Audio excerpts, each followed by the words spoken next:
I'm Insomniac. And I'm Pops. And this is Shooting the Shit. a.k.a. Chatting with Pops.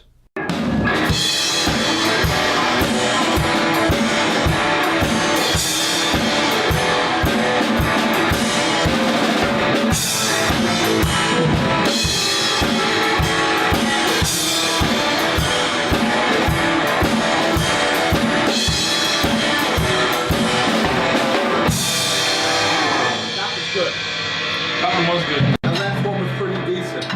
I'd like to see something. What episode is this? I think it's like 9. Thought we did 9 last week. I don't know. I think this might be episode 10. Hold on. I'll see. 9. No, so this isn't episode 9. That is episode 9. Okay. So this is episode 10 then of Chatting with Pops, Shooting the Shit. You know, the show with 9 names. He didn't even drink yet. Yeah, no drinking for me today. Well, maybe. We'll see. Anyway, there are 3 topics actually in this week's episode because all 3 of these topics are, first of all, related, and secondly, don't think any one of these topics would take up enough time to actually give you guys a whole episode. And luckily enough, in terms of neatness here, all 3 of these topics were also submitted by the same person, which is Llewellyn Griffith. So big shout out to Llewellyn Griffith. Thanks for these topics. The 3 topics, I'll tell you what they are, and then we'll hit them one by one. First one is, which is better for a drummer to have for their kit? Standard hardware for their cymbals and toms, or a drum rack that has mounts for the cymbals and toms regardless of manufacturer? Is it a personal preference for a drummer to use one over the other, or is the ease of setup and transportation of the gear? I read that wrong, but you know what I'm saying. The second topic was, if you were given the opportunity to perform with a legendary band or group, who would it be? Good one. And the last one was, if you were given the opportunity to get sponsored by a musical instrument manufacturer while you were still performing with different artist groups, who would you choose? Damn it, this phone is pissing me off. Who would you choose to sponsor you? For instance, would you wear a particular sponsor's clothing, use a particular brand of drumsticks, cymbals, drums, drum hardware, guitars, as well as other equipment you would use on tour, and so on. So this sounds like it's a lot to cover, but it's kind of a lot to cover, but it's quick stuff. So I guess we'll start at the top, which I don't have a ton to say about this one, but regular drum hardware versus drum racks. And if for those of you who don't know what the hell we're talking about, I'm sure I'll have visuals over here somewhere on screen so you know which is which. This is drum hardware, and these are drum racks, or this is a drum rack, whatever I decide to insert later, because I don't have a crystal ball. What do you think? Well, I don't like drum racks. I have friends, students, who clearly use drum racks. Hey, to each his own. It is a personal preference, I think. For me, I would never use a drum rack. My personal preference would be my stands, my toms and drums exactly where I want them. Not that you can't get a lot of that stuff where you want on, on a rack, but my preference would not be a rack. I guess I'm old school, so if I had to be fair, I'm old school in that, hey, to each his own. I would never use a rack. And, I don't really have a ton more to say about that. That's it. Can't stand drum racks. First of all, they look retarded. For some reason, I think of 80s hair metal when I see drum racks. And that's all there is to that. And drum racks are actually way harder, unless you have some huge vehicle in which to transport your stuff with, and you're leaving the drum rack set up with all the stuff on it. Good point. Drum racks are actually really hard to set up. They take a long while to set up. And they're not as adjustable and adaptable on different stages as regular drum hardware, where you can move it an inch this way or an inch that way. There's now adjusters you have to mess with, and you could tilt certain things, but you can't exactly move them without moving the whole rack. And I think drum racks are a giant pain in the ass, unless you are some type of abusive player that needs everything to stay exactly where it is, and it's in a rehearsal studio or somewhere where you're not having to move the rack from venue to venue. I don't really like drum racks. Well, I'll just add this in. Like I said, I know that there's people that I'm closely related with that use them, and so again, to each his own. Are you worried about hurting someone's feelings? No, well, who gives a shit? We don't like drum racks. All right, well, yeah, but I don't have to. I'm not going to abuse it because it is someone's pick. Who's abusing it? Well, let me say this, and if I'm wrong, it's 2017, fellas. Everyone's a winner. Fangul. I understand, but I know there's people using them who I respect, and but I wouldn't use it. So I hear what he's saying. It's your choice. For me, I don't like a rack. I don't care who you are.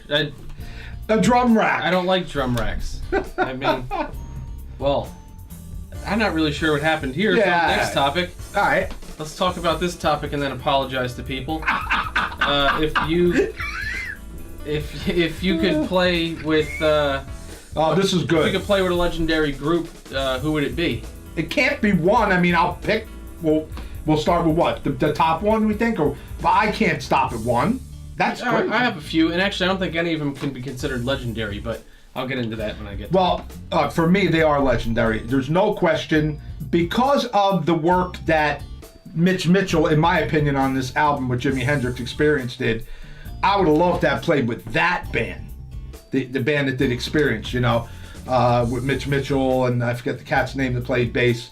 He was tremendous. And Jimi Hendrix. I would love to have played with that band. Now, next in line, and maybe it goes, they're one, very close, they're ones. I would love to have played with Graham Funk in the early days, the three pieces.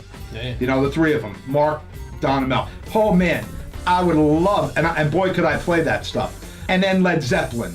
And there were so many amazing bands. The Allman Brothers, Marshall Tucker. I mean, I could go on all night. I mean, so this is a tough one. This isn't just like I picked one. I started up there with the two that I would, for me back in the day, would have loved to have been able to play with. But there's just too long a list. So how about you? You took out Dave Matthews Band? Well, no, I didn't go with now. But okay, so today. No, I didn't say past legendary bands. Okay. I mean, who's more legendary at this point than Dave Matthews Band? They're the #1 touring band in the world. Well, for I the brought last this up 21 earlier. years. I would love to play with Dave, but the debate with my son is he underestimates my playing or sitting down and studying what Carter Buford's he playing. underestimates Carter Buford. I hope, no, I don't underestimate Because I love you, Carter Buford. We could not. Amazing drummer, one of the greatest. We're both very experienced drummers. Yeah. I don't think either one of us could ever get through a Dave Matthews set. I would love to try. I would love to meet you, Carter Buford, let alone Dave and the whole band. Wow. That's a bucket list item. Yeah, absolutely. I would love to play with them now, out of bands now. And I don't know. I mean, So I'd love to grab sticks and jump on stage with a lot of people, but I would not fuck with that. I would like could not. to try that. You can't take over for. I don't know. I feel like that's just like the holy grail of drummers right there. I could never get behind his kit. Amazing and be like, player. Yeah, One of the greatest. let's try two-step. Like it's never gonna happen. I'd give it a shot. I'd study it. I believe I could pull off a lot of it. I really do. But Dave Matthews, that's off the charts. That's just. It's also undoable. Well, I disagree. Like if Carter Buford ever died, God forbid, that band has to close down because you're not getting another This guy. So who would you want to play with? Okay, well, the only iconic, as it were, or legendary or big name that I could think of that I would love to play with, and for two reasons, is John Mayer. I love John Mayer. I love their live show and the whole feel of that. So of course I'd love to play with John Mayer because I mean, geez, I love John Mayer. That'd be cool. But it's also partially because he usually plays with Steve Jordan, and I fucking hate Steve Jordan. So I'd like to kind of just push I him don't off like Steve stage either. while he's up there. And To each well, his I need own. a different drum kit too because I don't really like his setup. And then I'd like to hop in there because I could definitely play that shit and I could do it justice. And I'd like to get in the pocket with John and jam it out. That would be great. Then the second one, and I have to qualify this with saying that I actually am not a huge fan of this band, but I have a specific reason why. When I was kind of coming up in music, I used to listen to a band once in a while called Thrice. I don't love Thrice, but I always thought that the music had an awesome energy to it and that the drummer was not filling in the gap and doing enough of what he needed to do in that band. So I kind of always had a fantasy about playing with Thrice so I could do what I thought was supposed to be done drum work wise in that band. All right. And then I think if I had to have a third place, it would be almost any project involving Josh Homme. So Queens of the Stone Age, or when they were doing Them Crooked Vultures, with That's cool John stuff. Paul Jones. Cool. Yeah, cool stuff. Definitely. Of See? course, now I'm on not, and that's not the same situation as the other two where I don't like the drummer and I think I could do better because Dave Grohl was playing for Them Crooked Vultures and See, we have a little debate on that. I'm not saying Dave isn't good, but Dave, for what he does, doesn't do it is for me. he's phenomenal for what he does. For what he does, I forgot one, and their drummer left about a year ago, and I was like, damn, I wish I had a way in there, minus the Bear. But they're not a legendary Great- group. great They have player. more of a small cult following, but they are so tight And Aaron Tate, who I met, I've actually met the whole band. Well, you can't see it off camera, but I have a signed poster by them and everything from when I met them. But that's a really tight-knit group and a band that I've followed for a long time, and I'd actually love to sit up there and play with them. The next one is... So the last topic was if we could choose to be sponsored while we were out there playing by any groups. And keep in mind that for drummers, you could be sponsored for all kinds of things. Drumsticks, cymbals, hardware, the actual kit, the clothes you're wearing, heads, the whole nine. So let's run through some of the things that some of the companies we'd like to be sponsored by. Well, starting for me, back in my day, I played on a Slingerland kit that was all maple. Oh, here we go. Bafangul. He said, I don't know if I'm going to drink today. Can you never... I'm trying to start a fucking thought here. I'm taking my break. Well, you do what you got to do. I even brought He fucks up my thought, and it kind of messes up our thing here. I brought out a coffee cup so you could pretend it's coffee. Every week, he tells you to say, tell him to start drinking. Tell him to stop drinking. A's for quitters. Now, listen. I had a Slingerland kit. I still own. All maple, beautiful kit. Man, what an amazing drum set. So I would, back in my day, have been sponsored by Slingerland in their heyday. I was playing a set, top end at the time. And this hasn't changed then and now. Absolutely Zildjian cymbals. And then next right up there with it for sure, Sabian now. Always Remo heads. Evans, I played on them, the Remo heads. And in fact, the ones that Carter plays on, love them. Carter Buford. Drumsticks, now, back in the day, Regal Tip was a great stick. I don't even know what they're doing now. I guess they're still around. So I wouldn't mind being sponsored by, like back then, like Regal Tip.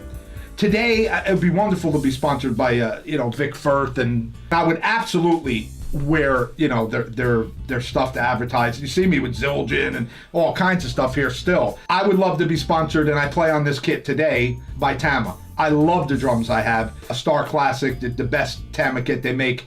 I agree with the heads and cymbals. I'd like to be sponsored by the same two brands with one change for cymbals. See, I'd like to be sponsored by Zildjian if I was playing most styles of music, but if I were playing a heavier style of music, like metal, I'd probably go with Meinl these days. Meinl is good. I don't like Meinl cymbals actually for most genres of music, but they have a certain dry, quick decay, and certain tones of their cymbals that work really well for metal and harder and certain styles types of jazz. I got news for you.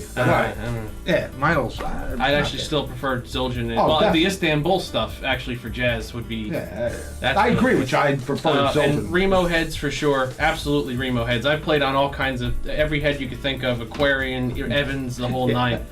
Remo heads. Sticks. I actually went through a period because I played so much of trying every single brand and multiple pairs of each until I found the perfect balance and durability and everything I wanted. So ProMark absolutely is the brand that I'd play. 747Ns were the stick that I used, which are actually pretty unique and moderately hard to find in the store. Hardware, definitely DW. I have some DW stuff. I have like a $300-something snare drum stand alone. Some of their stuff is really expensive, but it is the best hardware. As far as kits, I'm actually sponsored still by Savior Custom Drums in Colorado. I'll probably put Savior Custom Drums in Colorado. They hand build their shells here, and I designed my custom kit with them. First of all, the kit was designed by me, and they built it to my exact specs and design specifications. My badges have my signature, actual signature laser etched in them. And that wasn't just a, who will give it to me thing. That took about a year to put that together. And I went with what I thought was going to be the best quality shells for what I was doing. And when I took those drums into the studio, he said that was the best custom drum company's set of shells he's ever heard recorded there. So definitely did a great job with that. But yeah, I got sponsored by them in 2012, I think. And I still have my own artist page and sponsorship with them. Luckily, they don't have a minimum for tour schedules like some companies do, or else they would have booted me by now. And I'm hoping to use that sponsorship somewhere down the line still. If I were playing with anybody right now, I'd still use Savior because I've been really, really happy with the quality of their stuff. Nice kit for you, definitely. Yeah, great kit.